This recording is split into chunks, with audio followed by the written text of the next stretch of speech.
Hamisha vaqt dunyodagi eng adil taqsimlangan narsa deyishidi.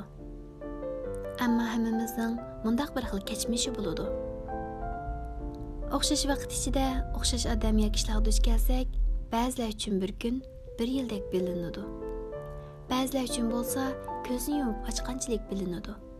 Bu vaqtning moddiy dunyoda emas, ma'naviy dunyodami mavjud bo'lish bilan munosabatli bo'lib, vaqt hamma odamning qalbida bo'ladi.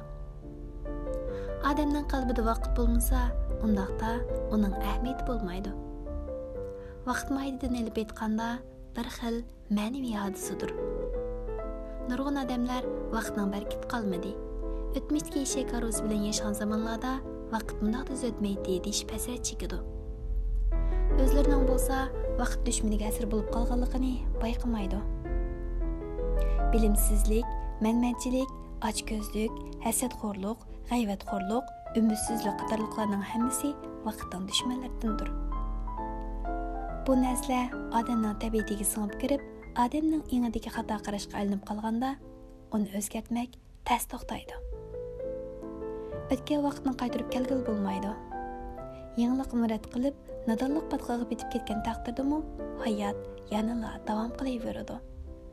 Lekin ma'na qatlamidan elib aytganda, bu chog'da hayot allaburun oxirlashgan bo'ladi. Chunki vaqtning aslida ahamiyati yo'q bo'lib, faqat qalbimizga qarashlarla uningga ma'na ato qiladi. Shunga xato qarash vaqtning eng chong dushmanidir.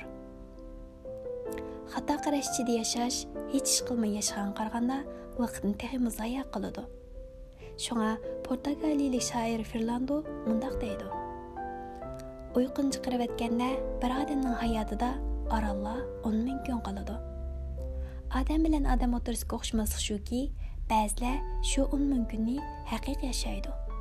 Ba'zilar faqat bir kunli yashab, uni 10 ming kun takrorlaydi, deydi.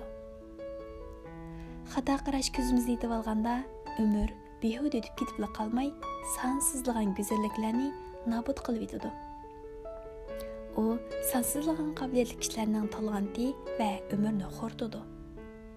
Kishilarni avlod-mavlod yashash va ko'payishga band qilib, ularning ma'naviy dunyosini barg'on sir pichaklashtirib yetadi. Xato qarash sababli nurg'un odam yashash uchunla butun jini bilan tipirlaydi. Vaholanki odam bilan hayvon farqlanadi. Odam qadr-qimmat, ma'no, sevgi va erkinlikka muhtoj.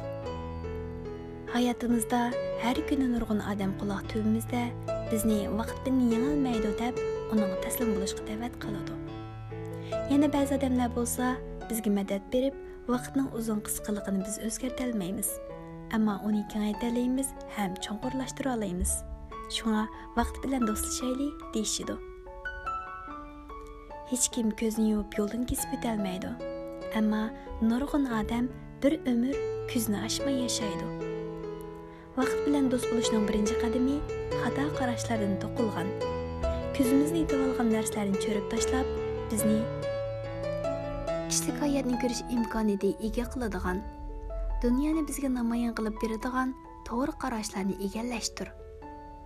Biz ba'zi ishlarni ko'z oldimizga foydasi uchun emas, balki uning abadiy qimmati, o'zimiz va keyingi avlodlarimizga yordamini ko'zlab, uni davomlashtirishimiz kerak. Ham shundaqla vaqtning dushmanlari bilan elishimiz kerak. Shundaq, dunyoda birdan bir adil barobar narsa bor deyishidi. U bo'lsa-mu vaqt. Vaqtni chiniqishga sarf qilsangiz, sog'lom bo'lasiz.